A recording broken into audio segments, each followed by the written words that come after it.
It's about BFSI, how to achieve 7.5 crore bank accounts and PM's Financial Inclusion Program. PM JDY, Pradhan Mantri Jan Dhan Yojana. Well, you would all agree that issuing so many bank accounts in a short period of time will be a Herculean task. There are several problems which are going to be encountered in terms of the huge rural population in the real India is all about rural thing.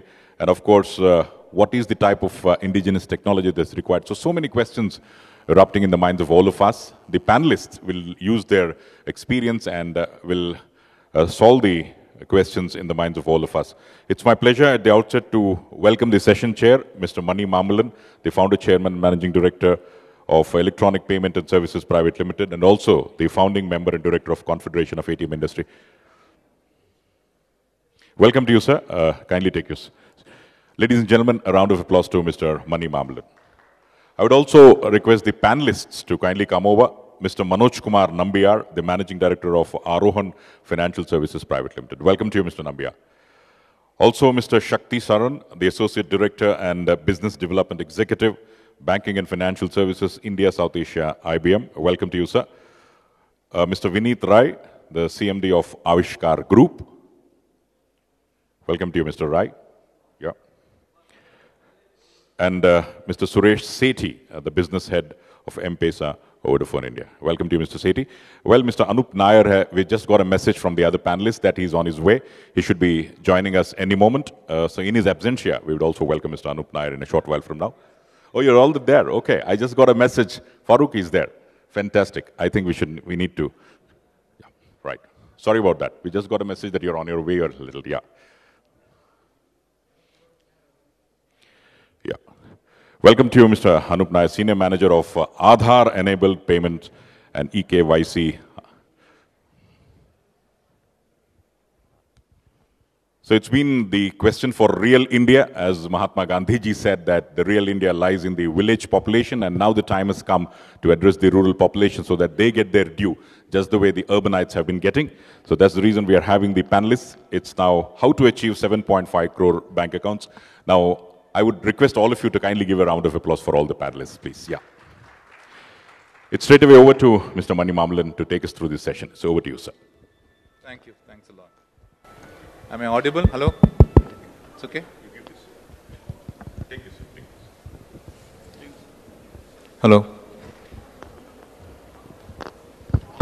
Thanks a lot. You got the basically just now forum ready. Nothing is, we have Vineet on my right. So Shakti Saran also on my right. On my left you have Manoj Nambiar, and we have Suresh Sethi, and of course Anup Nair. So, okay. Should I say good afternoon or it's good morning still? Good afternoon. Ladies and gentlemen, I think this is one of the very hot topic which actually happens today, and including the new government is more focused on this. And you see basically just, the minister is getting transferred or the secretary is getting transferred because of the non-performance of this specific sector. So I would basically just, start this whole thing of financial inclusion to the expanded population of 7.5 households, okay, which possibly is about 15 crore cardholders or consumers by Jan 26th, 2015. I think that's a basically ambitious program. We are halfway through, I won't say even halfway through, we are basically somewhere around 25% through, and we have about 2 more months to go. Where are we? And what is this FI is all about? And what is the purpose of the whole thing? Where it is missing? What is the impact? And are we there on track? And we have the experts on both sides of my sides, and possibly I think we'll ask every one of them one by one. What is exactly opening an account as far as a FI piece is concerned, financial inclusion is concerned? So let me basically just put this question to Shakti, who is on my right. Thank you, Mani, and good morning to all of you. Good afternoon to all of you. So it's an ambitious program that the Prime Minister launched. To be fair, the UPA government had launched Swabhiman 3 or 4 years ago, and that was also ambitious at that point of time. But the pace at which the current program is being driven is unprecedented. It's extremely ambitious, and I know that as of 4th of November this month, there were a total of 7 crore, approximately 7 crore, accounts that had, already got opened. So what does the account mean? And, the account is just, in my view, it's just a starting point. It's an entry point, and it only indicates that, look, the gate to financial inclusion has got opened. Yeah, it doesn't mean, a hell of a lot much more than that. And, the true success of, inclusion is going to, lies in the fact that, are these accounts going to get used? Is there going to be activity in these accounts? Are these accounts going to be viable, for the banks that, are going to be offering these accounts? And more importantly, or most importantly, are these accounts going to contribute to the economic prosperity, of the citizens of India, those, who are underbanked or, unbanked? So there's various ways in which, one could tackle the, the problem of account opening. I'm not going to get into that right now, but there are alternatives. They didn't all have to be bank accounts. This country could have also have gone the prepaid way.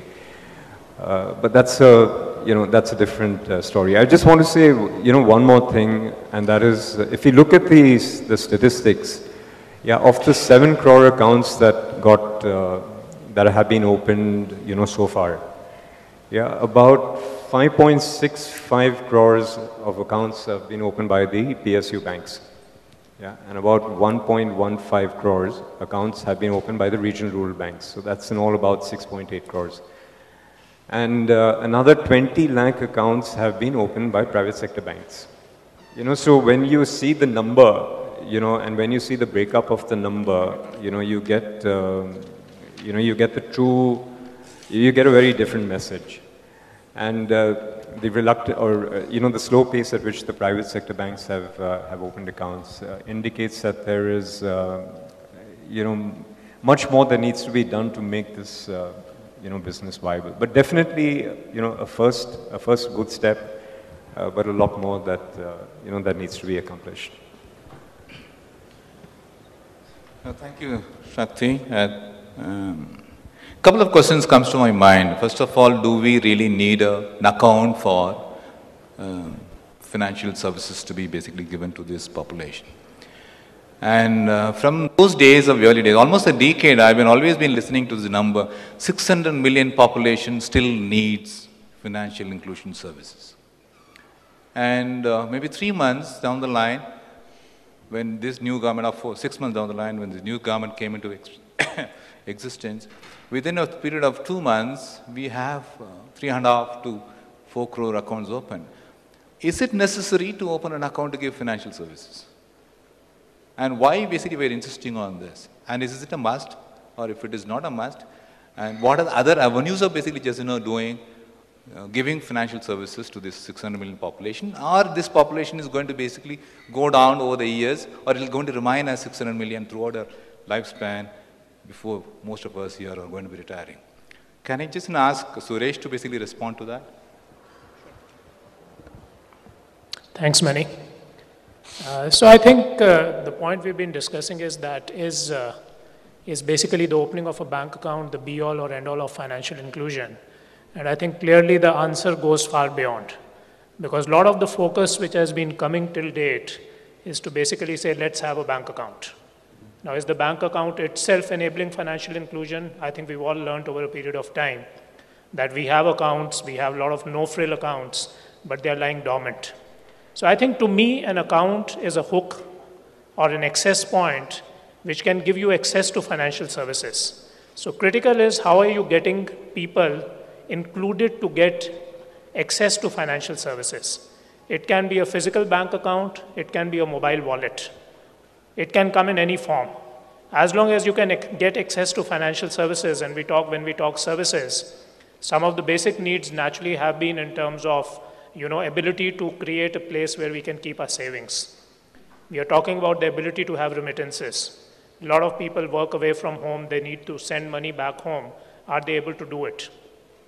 Today, the cost of managing everything in the form of cash is so high that when you talk about the fact that the money gets digitized, is itself a huge efficiency factor.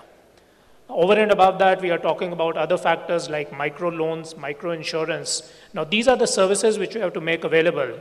Now, whether they come in the term of account being the access point or it comes through any other means, I think critical is to get these services to the last mile. And when we talk the last mile in a predominantly cash-dominant economy, we need to create the touch points, which I think, again, if you see the current government, other than the 7.5 million accounts that they are talking about, the other clear factor which is coming into play is the fact that they want that every household should have a physical point at which they can access these services. And by the year 2016, I think they are talking about 500 meters being the distance from each household to have an access point. Now, it is important to understand that today when we are dealing with cash and we want to move into a digital economy so that we have a better access, we have to have the means where we can disintermediate cash. So I think the two go hand in hand, ability to provide access to these services, ability to digitize, and therefore, as we are sitting in this forum, use technology to create these access points, these reach points, and maybe make the cost of delivery of these services much better than what it is today. So we see where Suresh saying, I think, is you have to digitize cash, and you've got to basically just move these transactions from cash transaction to digitized transaction to include these population for the financial services that you want to offer.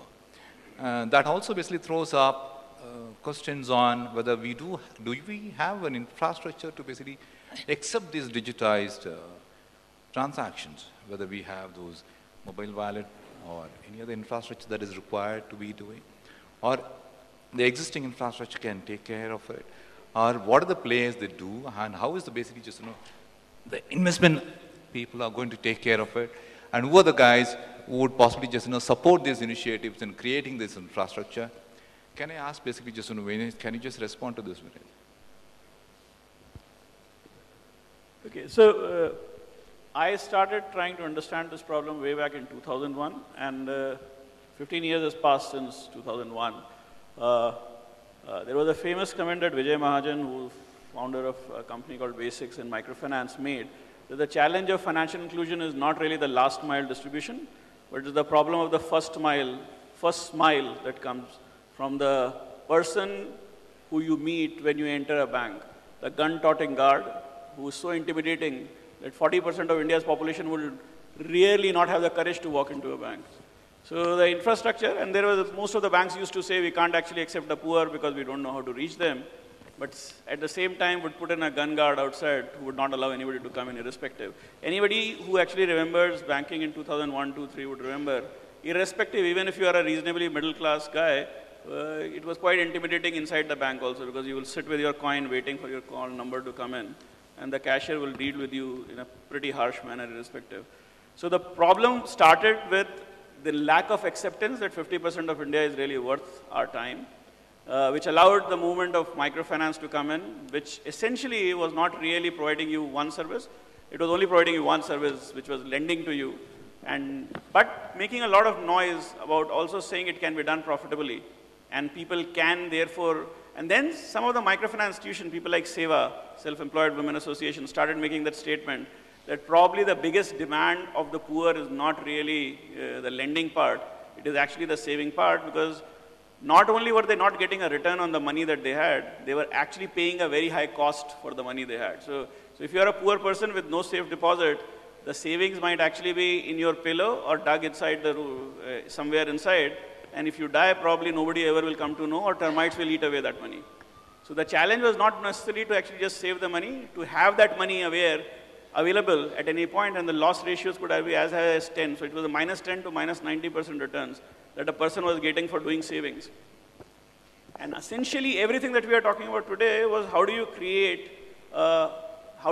an infrastructure that would bring this.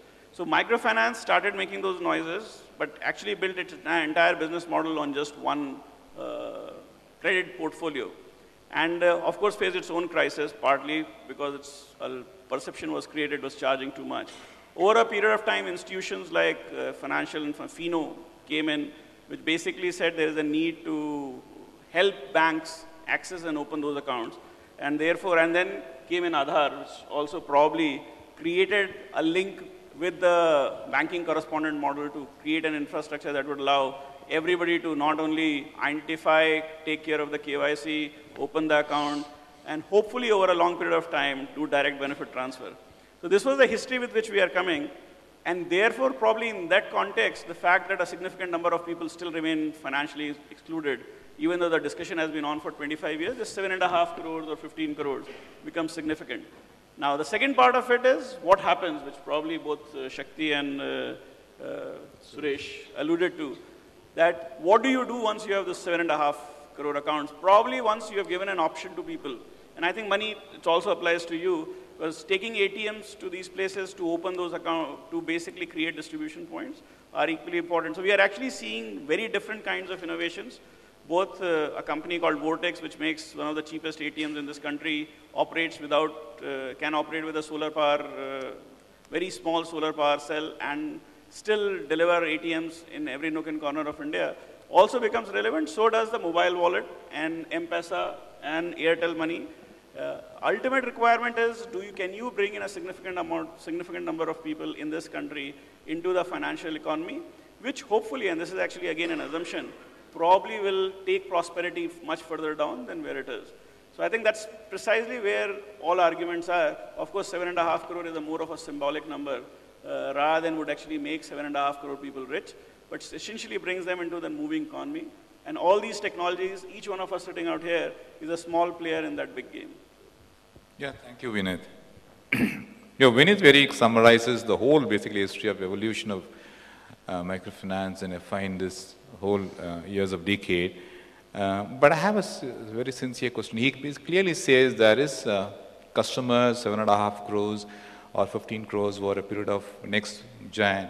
And he has basically also says there is a infrastructure already available, there are players already operating, there is an ATM, there is a solar power ATM, there are basically M-Pesa, Airtel Money, so on and so forth. Now, my question, actually the next question to Manoj Nambiar is, I have always been it was a myth always seen as why a rural customer pays more for his transaction than an urban customer. I think the better answer would be from Manoj. Can you answer that, Manoj? Infrastructure is there. You have basically just channels available. You have players available. You have the cards now being available. But affordability is a question. I think it's how do we take care of that? Thanks, Mani. I think a lot of good points have been mentioned earlier. I'll just take a minute to sort of put things in perspective so that we understand what is it that we are really discussing. A lot of us talk about financial inclusion, but I think we should be talking about financial exclusion. Because in a country of 1.2 billion population, hardly about 45–50% of adult Indian population have access to a bank account. And if you look at formal credit, the number is as low as 14%. So essentially it means that except for people sitting in this room who probably have a bank account, a credit card, a debit card, a personal loan and a mortgage loan, right? The people who work for you in your house, whether it's your maid or your driver or your security guard, all of them are actually dealing in cash economy, right? So this, I think, at this time and age, for a country like India, which is talking about big things, this is really a very basic requirement which needs to be addressed. So we from the microfinance business cover about 30 million customers who are basically BOP segment, as far as the population is concerned. And along with the bank SHG linkage program, typically between microfinance and the SHG, we cover about 60 to 70 million clients. Now, this is hardly 20% of what is the actual coverage which needs to be done. And in our practicing experience, which is what I really want to sort of reply to Mani's question, hardly 10 to 15 to 20% of the clients that we deal with actually have a bank account. So we are actually relegated to doing the whole business in cash. The disbursement of the loan that we give has to be in cash.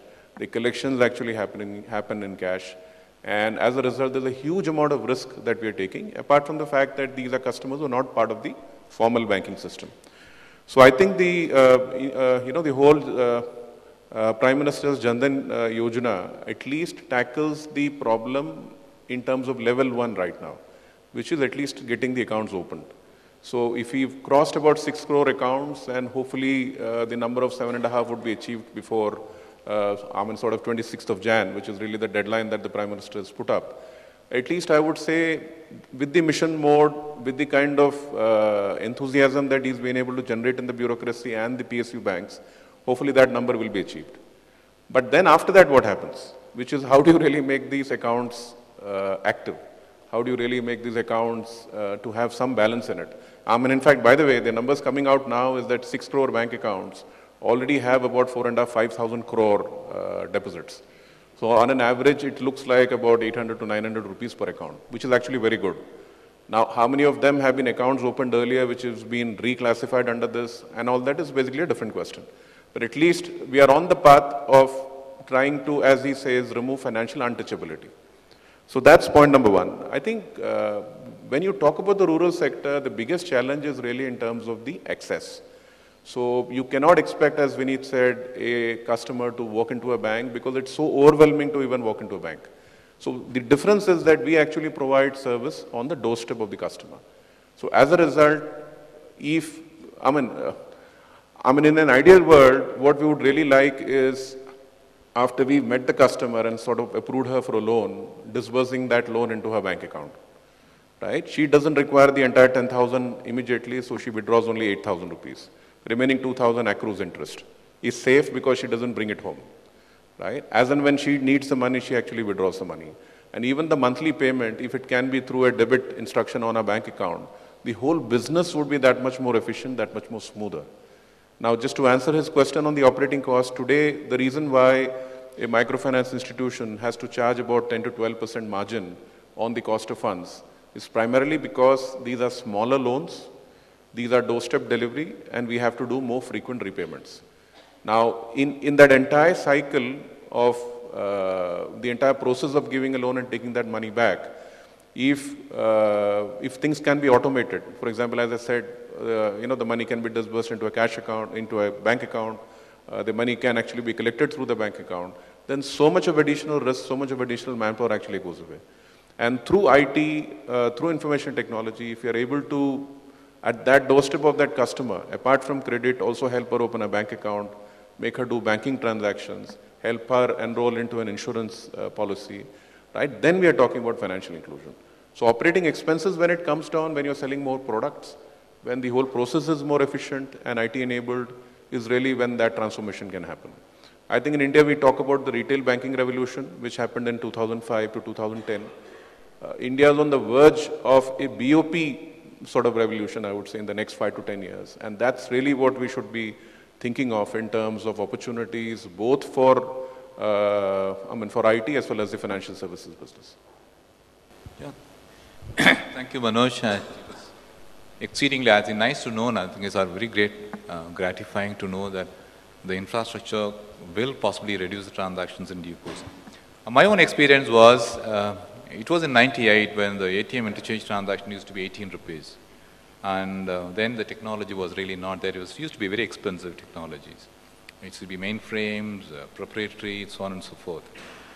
In 2014, I think today, the cost of transactions has scaled down to 15. So it will be, I also hope the same thing will happen to this industry as well. The transaction cost will anyway come down, which will let me make it affordable. Part of the other one was, well, the entire members was, including me sitting in the forum, we are all people who are basically just, business people. We basically make money. So our focus is on primary business. So we have the gentleman who is sitting at the last who really doesn't bother about the business or no profits. He doesn't bother about anything. So he's more of, he comes from NPCI. He's neither a regulator nor, but he's a central executing transaction processing body. And he possibly makes a lot of decisions for us in terms of basically just, the price points, the processing technology, the standards, the operational guidelines, so on and so forth. So I want to ask him, I think, is how well they could possibly just, add to reducing the cost of operations of our transactions on this space? Thank you. Manoj. Sorry. Vinu. Anup. Yeah, hi. Three things here. Like Mani was discussing about the last mile cost of processing. Anyways, the cost of processing today is from NPCI right now for the entire Jan Dhan program as well as going forward on Aadhaar-based transactions is right now not there. But what is more critical from our perspective is to understand that all these accounts right now are being used, opened through Aadhaar and eKYC. Mr. Nandan Nilekani very clearly said that the only danger to this entire program is the danger of financial constipation. Okay? We have about 160,000 micro ATMs out there which need to be enabled to accept card and PIN transactions. Also bear in mind that all these account holders are going to be issued a RuPay debit card. I do not think that anywhere in the world such a huge issuance program with the help of the government of India has ever happened. And like Suresh was mentioning, last mile authentication, this is where M-Pesa could also come in with regarding to the spends that will happen. And starting the 15th of November, you got to have to see DBT starting across the entire country.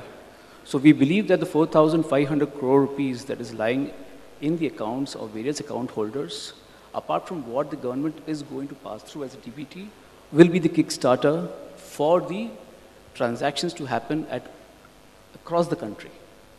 Cost of processing right now, as you said, we're not making money or we're not going to make money, but I'm sure that that would not be the roadmap in the foreseeable future. Thank you, Anu.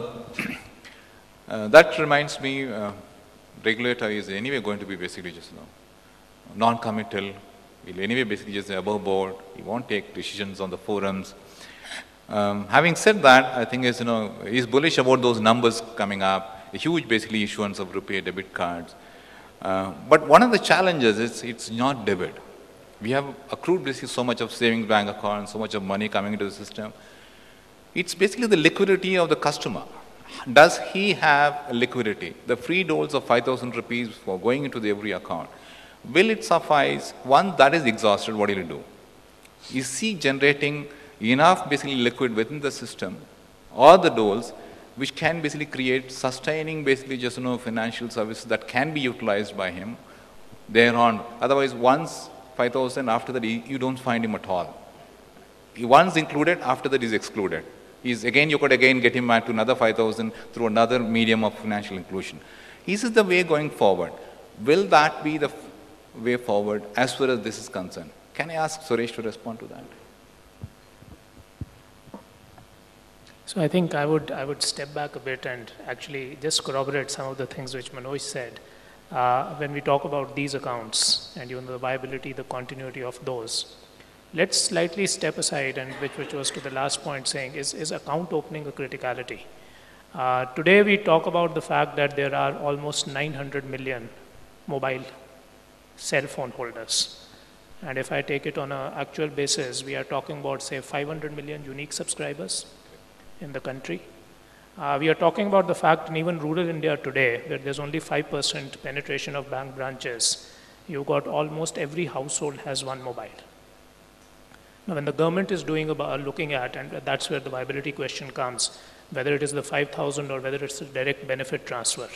There was a study done by McKinsey in 2010, which said if the government benefit transfers can be moved from physical to a digitized form, the government will end up saving $20 billion. Now, that money is almost, I would say, 30 to 40% of the total subsidy being distributed. So there's enough and more which can create the viability in the system. Now, if you have the wallets out there, you have the people who actually have the mobile in their hand, it's a deployed ecosystem.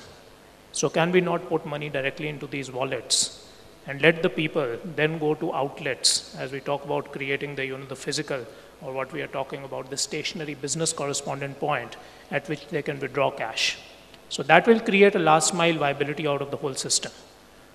And that is where we look at technology, we look at mobile technology, we look at what we can effectively call about a core banking system, being connected to each and every last mile point on a real-time online basis to monitor the flow of these funds, which will remove pilferage, which will create the ability to get it to the last person without any loss of funds. Suresh, I have an interject. You're saying, I think, is we have, you say basically possibly the government spends so much of money, the $20 billion, rupees or dollars, what can be spent on infrastructure, they're anyway losing, you can always basically top up the wallets which can possibly hold this money. Imagine the same thing goes, wallet becomes a prepaid. Instead of that, it goes to the banking system, like today it is the CASA. It creates basically just, the savings for the country, which possibly becomes a much more important factor. So how does it basically just, you want to play against this, against that? See, the wallet today, anyway, we have regulatory restrictions. You cannot cash out of the wallet. So virtually you have to work with the bank today. So that's a different question to say what you invest and how you scale up the model. But one clear challenge today is how do you make the money reach the last mile? So when the savings is spoken about, it is not like creating additional revenue. It is talking about removing of pilferage. It is talking about the fact that the money is not reaching the last mile. So the person who's a recipient, today there are enough and more statistics which talk about the fact that out of various subsidy schemes, a lot of them are today having almost 80% of their budget sitting with them because they can't make it reach the last mile. So this is what we are talking about. So one is purely a remittance product to say how do you make the money reach. The other one, very rightly so, that if a person is getting the ability to digitize money, store it, maybe even on the wallet, can he get a return on those funds? And that is where some of the thinking from a Reserve Bank of India perspective, when we talk about a payments bank, you're talking about a savings product which can sit on a wallet and you can give a return over there. So those things get combined. Now, whether it's the banking system, the other partners like telecom companies, who brings it to the ground, I think that's immaterial. The question is somebody has to invest, create a scale to the business, because this is not about saying what is the cost of opening the first account. It is the business of saying that when 500 million households are in this ecosystem, or the ones which are definitely today financially excluded, then what does it become in terms of a viable business model? Okay, thank you. I think that was an exciting explanation. So possibly, I think he clearly explains it's possibly the private-public partnership, the banks and the telecom players together make a viable opportunity for giving services, thereby making money as well as helping the economy the way it is growing today. But I have a question for Vineet, which very clearly says, this public-private partnership, to what percentage of public-private? Because I understand the way basically this government goes, basically he wants the government partnership less and basically just a private partnership to go. As an investor, how do you think, and I think is you can encourage this partnership of ratios or increase the private partnership on this and help to achieve those basically targets envisaged in these programs? Well, investors really can't do much except wait for somebody else to forge these partnerships and come to us and ask us to invest. But I think you can look at the industry, and how do you want to basically look at those industries which could possibly do the PP? So I think if you look around and see the policy movement that has taken place, I mean, for a very long period of time, you had not seen any bank getting a license. Over a last period, last 2-3 years, you have 2 new banks who have been given license, and then new policy initiatives, which hopefully would lead to the payment bank and small banks idea coming forward, which essentially then create, so, I mean, we were talking about within the investor circle that probably because of the dampening in the microfinance sector, on the financial inclusion side, the investment opportunities have died down. But the more I think about it, in last 1.5 years, probably the number of opportunities that have emerged on the inclusion side with a much higher level of maturity and probably much higher level of sustainability and accountability is 10 times than what it was in 2007, 8, 9 when microfinance was going up. Partly because if you can see institutions moving into small banking or the new kinds of interventions where, I mean, Suresh was mentioning that some banks want to become payment banks, which sounds ludicrous because as a bank you in any case can do most of these things. But the critical aspect of any partnership that's going to be worthwhile would be that with what thought process you go in. If the bank continue to think like a financial institution and the technology company takes all the technology risks, then the partnerships questions or equation of partnership probably does not come through. Until unless the technology companies looks at the risks of what the financial company is thinking about, and the financial company thinks about the investment for the long-term value that is being created, like Suresh mentioned, The partnerships will continue to be on the fringes. There is always an aspirational game that is being played right now. If you are an NBFC, your return on investments are always higher than probably you will be as a bank, even though there is an argument that becoming a bank is more prestigious. So a large number of NBFCs aspire to be a bank, but a large number of us cannot understand the logic, the financial logic of trying to be a bank, other than boosting your ego. And probably, and a lot of other arguments are that the sustainability goes in. So there are far too many reasons which actually goes beyond an investor's logic that plays into how ecosystems mature. I think what we are seeing right now is a reasonable movement in the ecosystem at the policy level and on the ground level in terms of financial inclusion and looking at sustainability. I mean, go back to 70s, 80s, 90s, there used to be a big dhol and people going and distributing. I think there was one of the government agencies actually setting up loan melas and distributing money to anybody, all and sundry.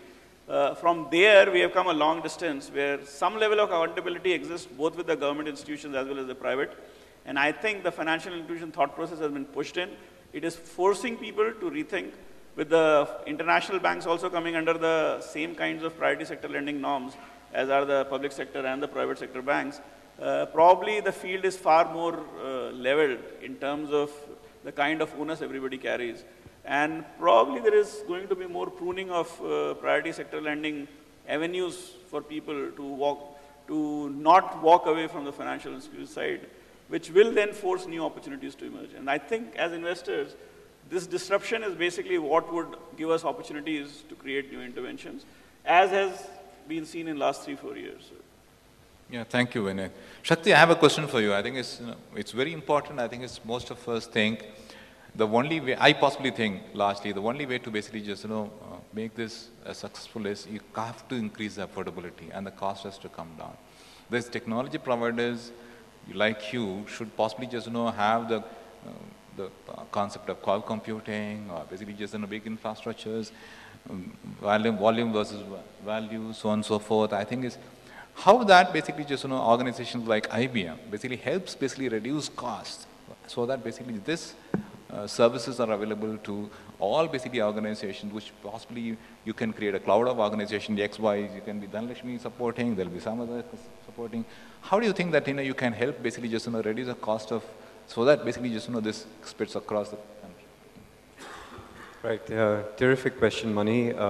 Just allow me to go back to comment on what, Suresh mentioned, because that has a linkage to what I'm about to say.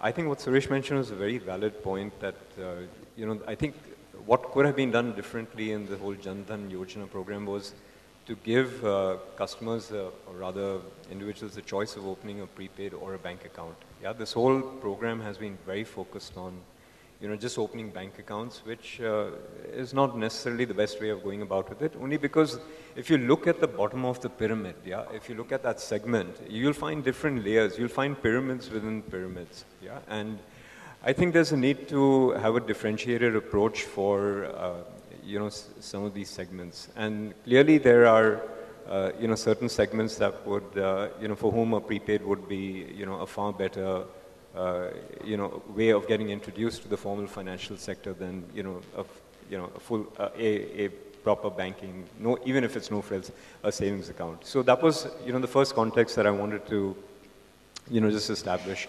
The second is, to answer the question that Mani's raised, I want to, just take you through some of the work that we've done for telecom. We've been the technology service providers for the 3 top telecom companies here in India, and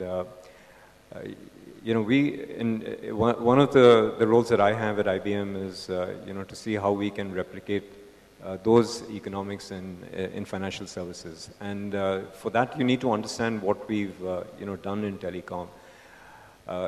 If you see the telecom industry, the difference between telco and banking is that the unit of record, yeah, everything in terms of technology is in bits and bytes, right?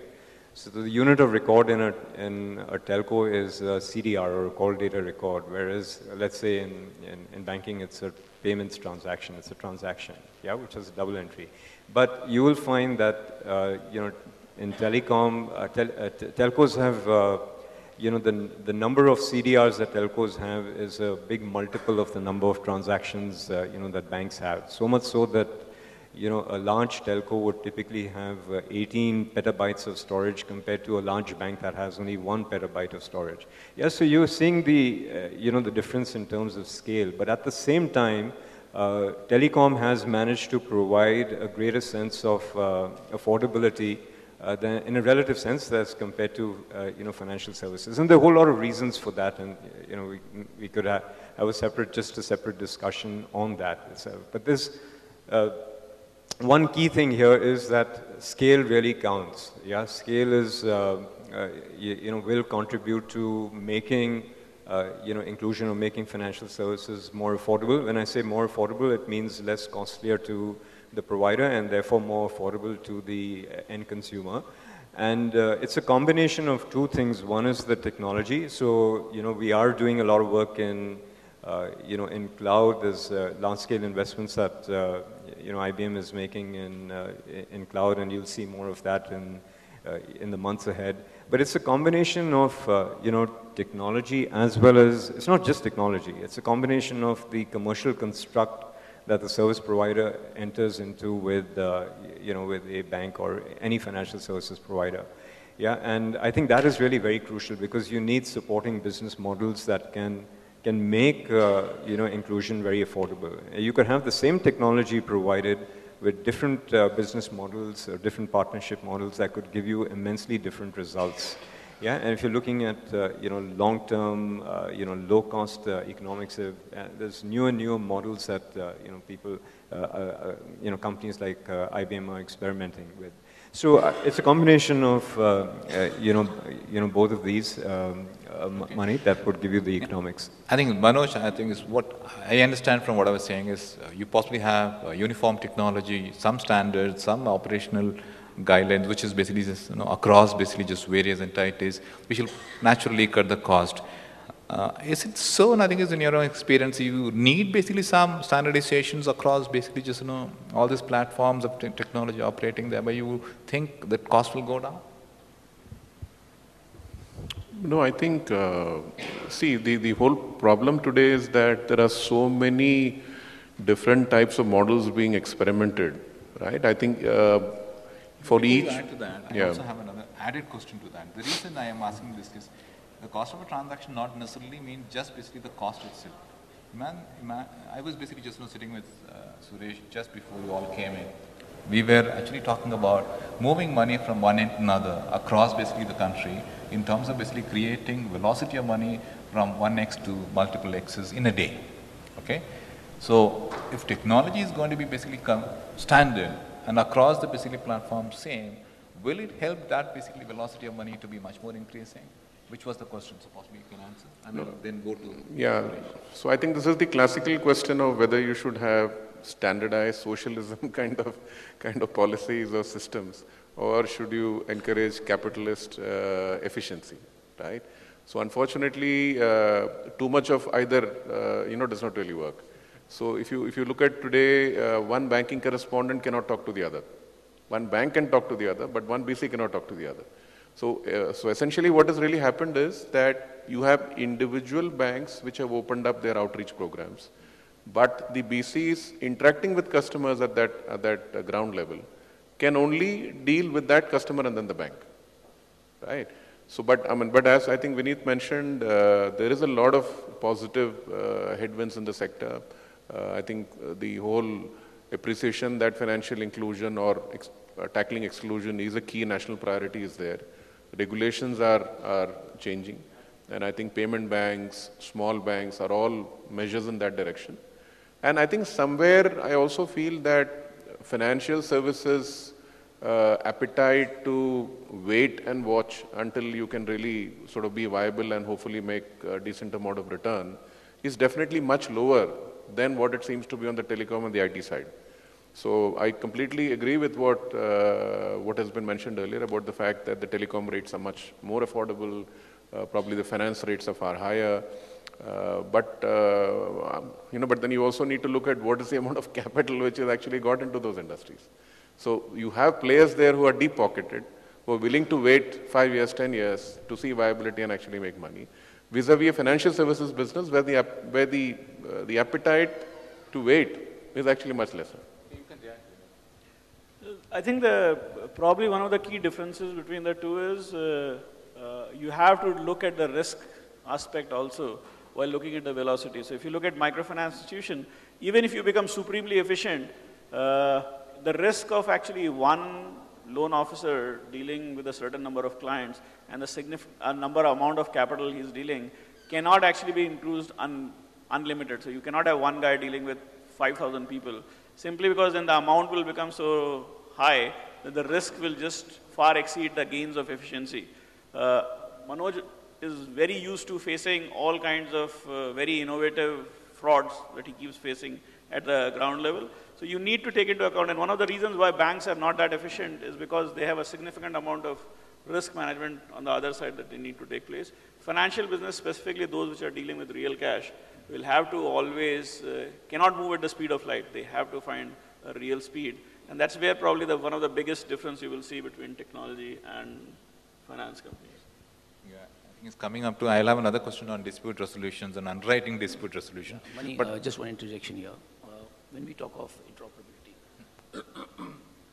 under the PMJDY program, what we have done is that under the aegis of NPCI, most of the banks today have now got onto the interoperable environment. So for example, the customer of X bank can actually walk into a micro ATM of another bank and do a transaction.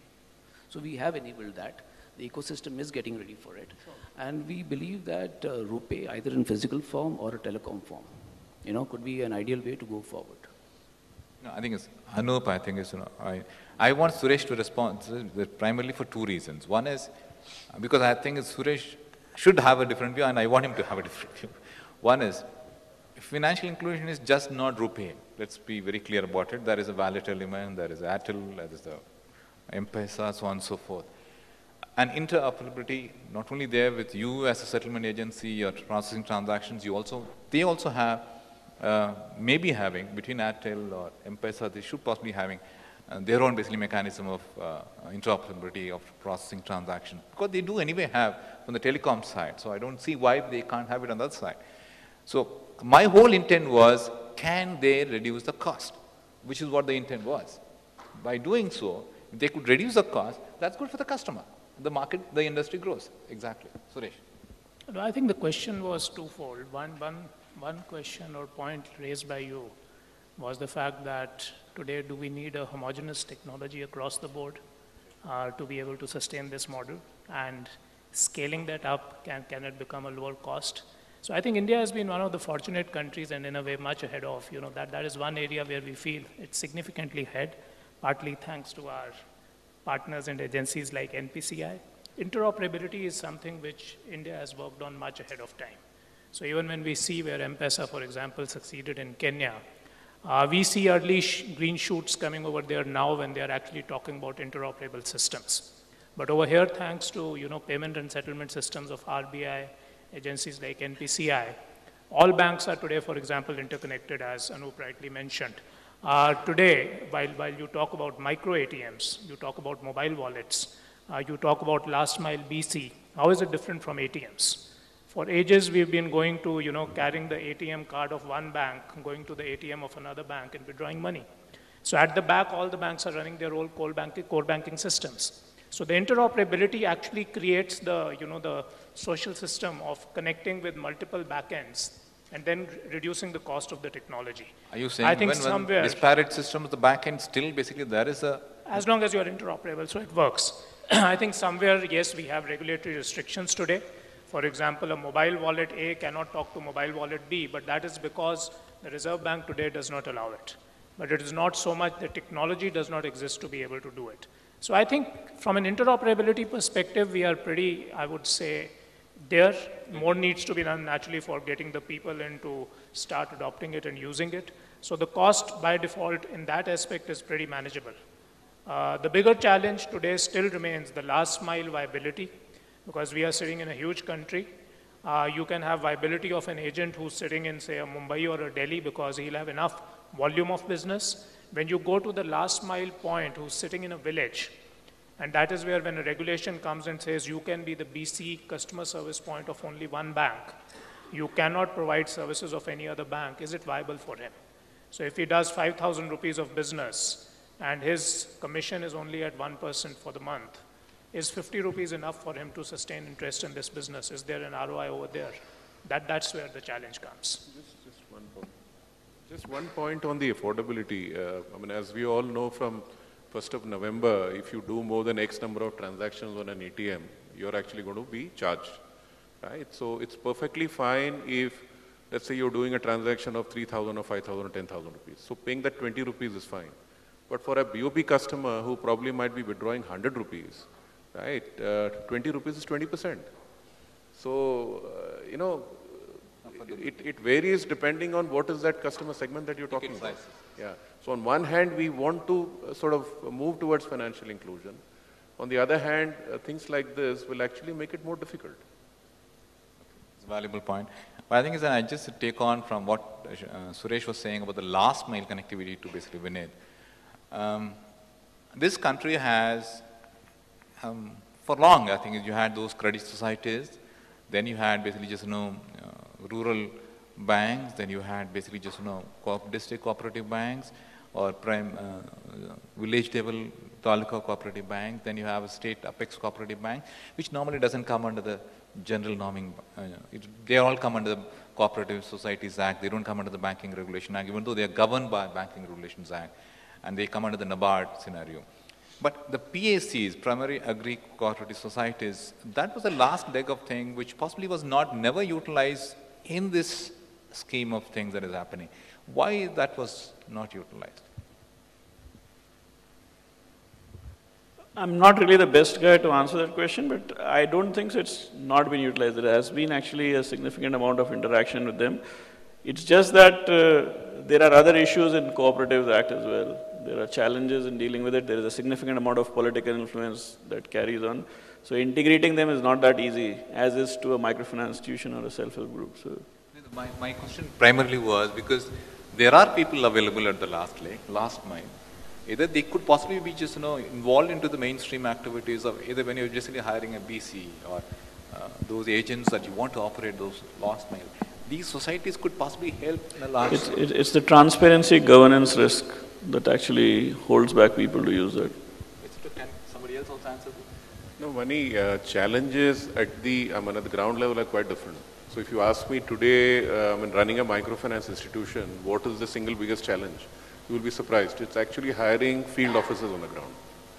So we talk about people being unemployed, we talk about giving opportunities to people at that level, but unfortunately the reality is that everybody wants to have an easy sort of job which really pays very well, and most of the attraction is actually to move from there into the urban areas, right? So I think there are challenges in getting the right people, and as Vinith said, if you're really dealing with money, at the end of the day, you have to look for a certain level of integrity, a certain level of intelligence and education before you can really hire them. I think somewhere digitizing the money also de-risks it to an extent, because we always keep again having a discussion with RBI to say that today, for example, when you're dealing in cash, you can actually go to a bank branch, give 50,000 rupees and say transfer it. When you come to a mobile wallet, you say don't do more than 10,000 rupees. So the question is, if the money is traceable, is that not a way to de-risk it? Because it's much more controllable. So somewhere I think there are paradoxes sitting there today, even from what is allowed and not allowed. But clearly, somewhere we feel that, getting cash out of the economy and, as RBI puts it, creating a less cash society is going to be one critical way of moving this forward. Yeah. A quick point here, there are two systems that are going to become ubiquitous in this country. One is Aadhaar. Every Indian is going to have an Aadhaar, and every Indian is also going to have a mobile telephone. He's going to have a mobile telecom connectivity, and a marriage between both these on a single platform is going to be the game changer for financial inclusion in this country. Yeah, thanks. I think it's just, to summarize this, my focus was primarily on to run any program. I possibly think there has to be an infrastructure, and there has to be a operational efficiency, there has to be economics. Of course, basically for the consumer, there has to be an affordability. I think we try to answer all these questions for you. And if at all you have any questions, possibly I think you can try. Yeah, please. Okay. The mic, please.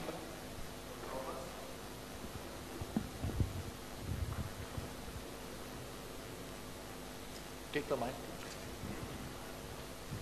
Thank you.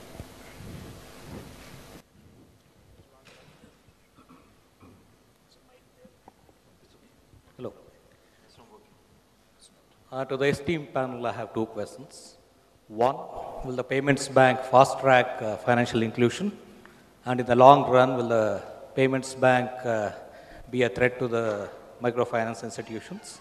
And the second question is, for any business venture to sustain, there has to be a profitability somewhere down the line at least.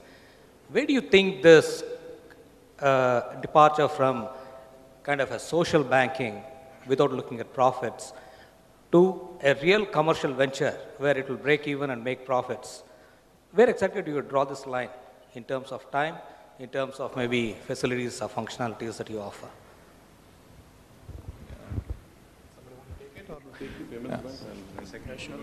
And you take the threat to the MFI. I can take the second one. You can take the second. So I think payment bank is going to be a very enabling in terms of, the enabling provisions which are coming in over there. If you see, they are largely looking at the ability to create a sort of a model which has a huge distribution.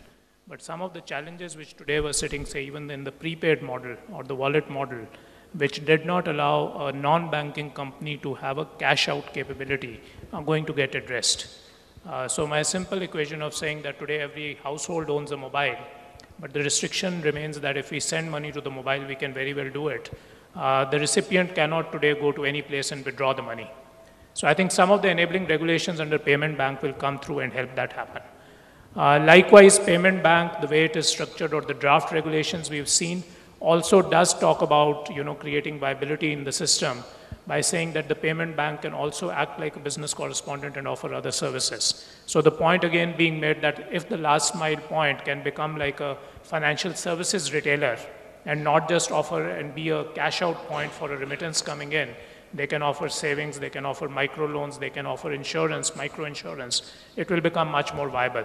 So I think somewhere the payment banks, at least from an enabling regulation point of view, is definitely a step in the right direction. Second question. So I'll make an attempt to answer your second question, which is a very interesting one. It's on the, is it too loud? I mean, just suddenly, okay.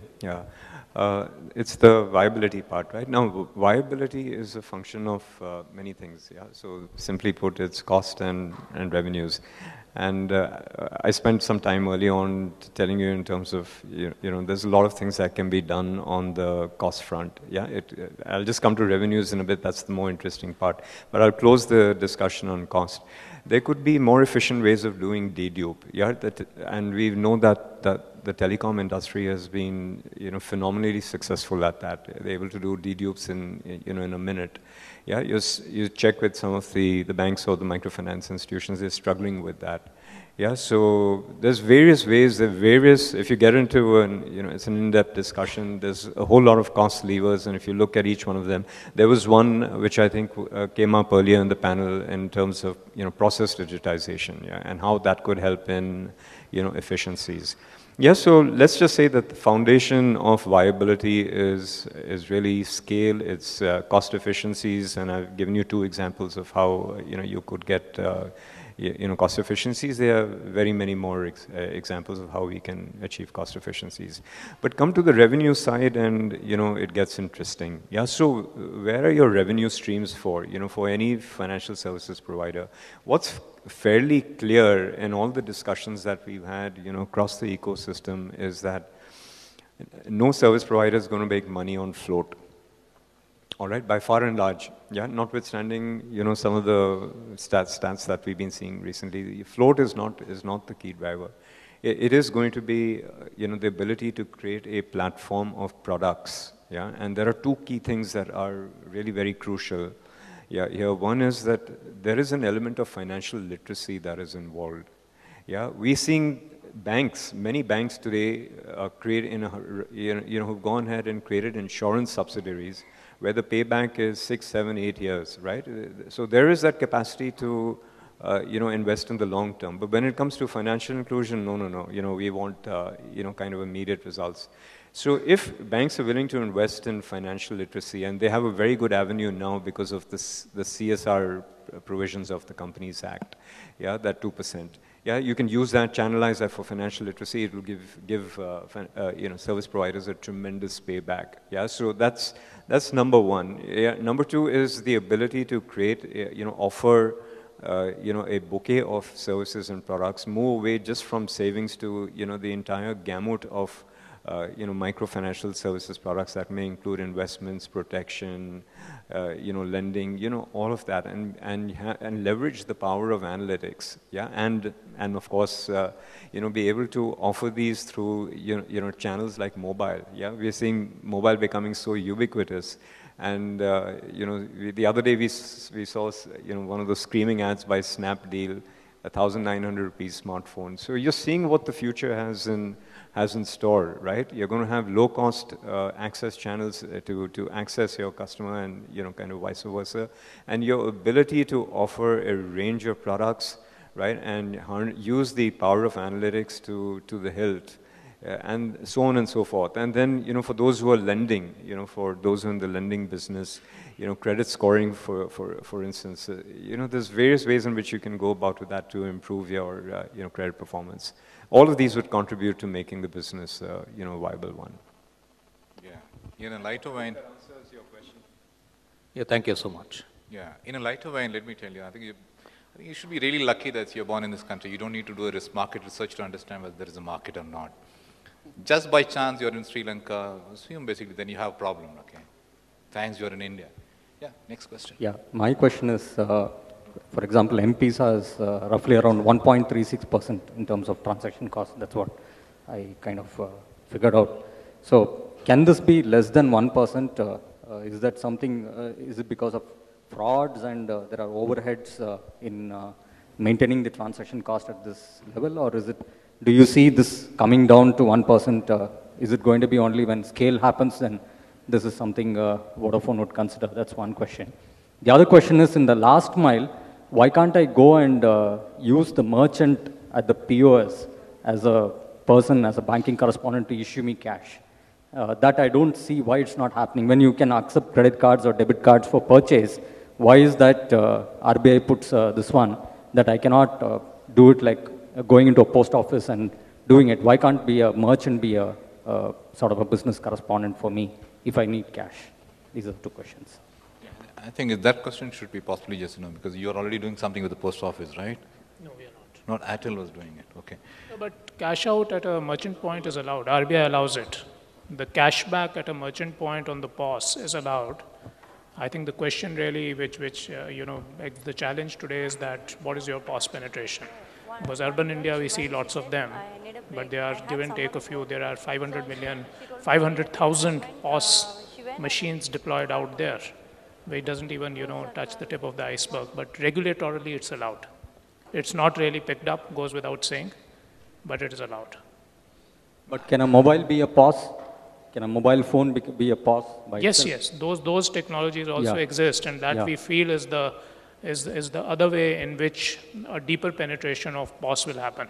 Because today deploying a physical POS on which you do a credit or a debit card swipe is naturally a costly proposition. The penetration of plastic, again, is limited. It's not there in the villages. So using the mobile both as a POS and as a payment mechanism is definitely one way we see, which is critical to build the ecosystem of handling the merchant payments using digital money. Yeah, I think you also raised a very interesting point before we wind up. The dispute resolution part, which possibly I thought Anup can do it. Is it a possibility of creating an agency which can possibly just take care of the risk point of it? See, the last mile is where basically everyone doesn't want to basically stretch because there is a risk associated with this.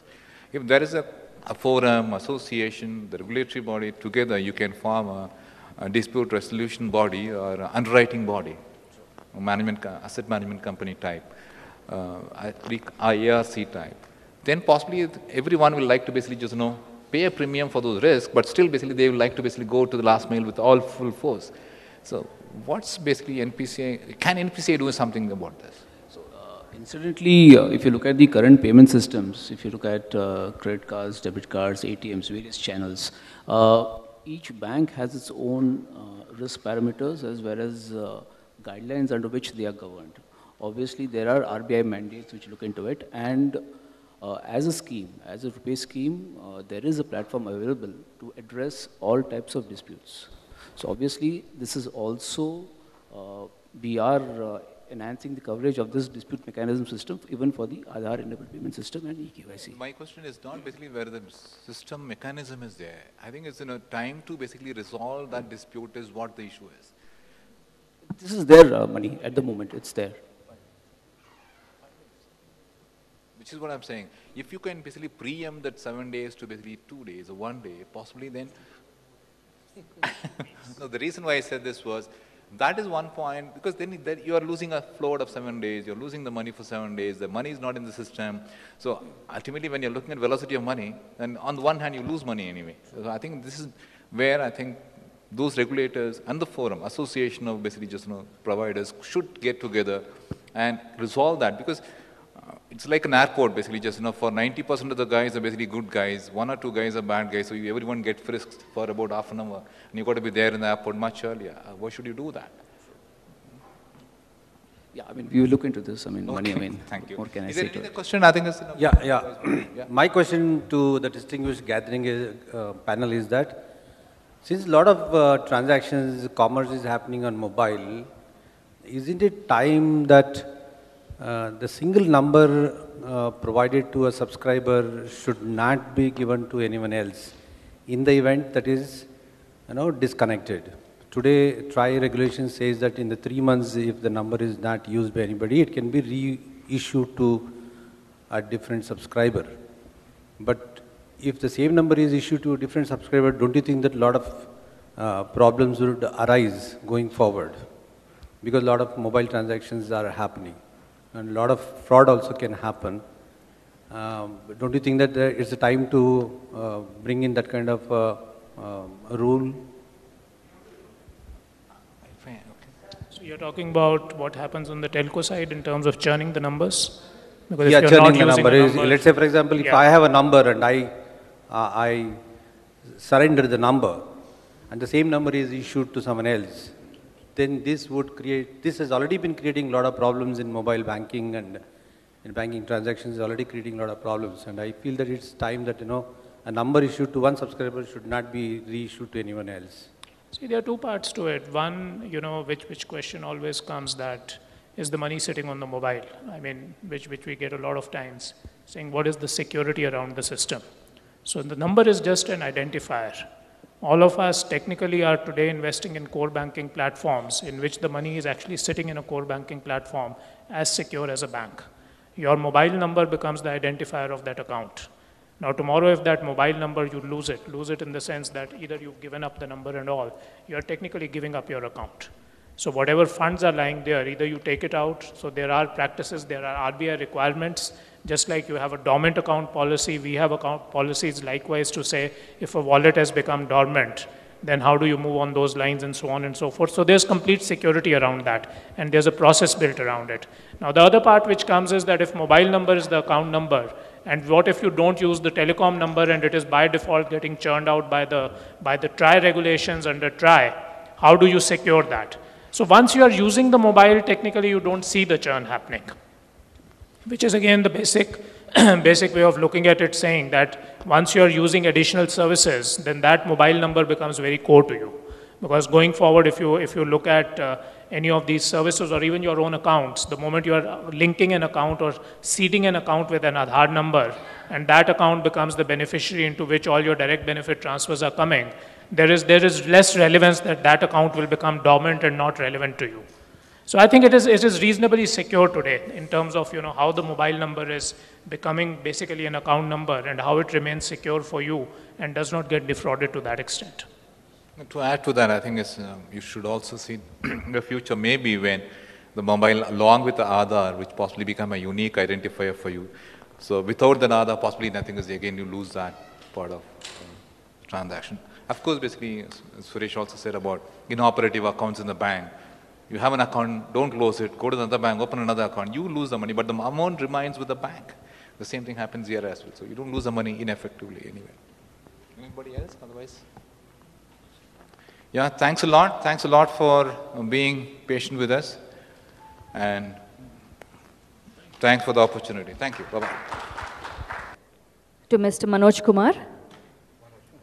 Put your hands together, ladies and gentlemen. That's Mr. Manoj Kumar. Thank you so much. Mr. Vineet Rai. Mr. Suresh Sethi.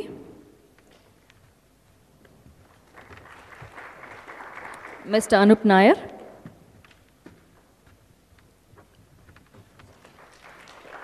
And Mr. Shakti Saran. I request Mr. Shakti Saran to kindly present a token of our gratitude to the session chair, to Mr. Mani.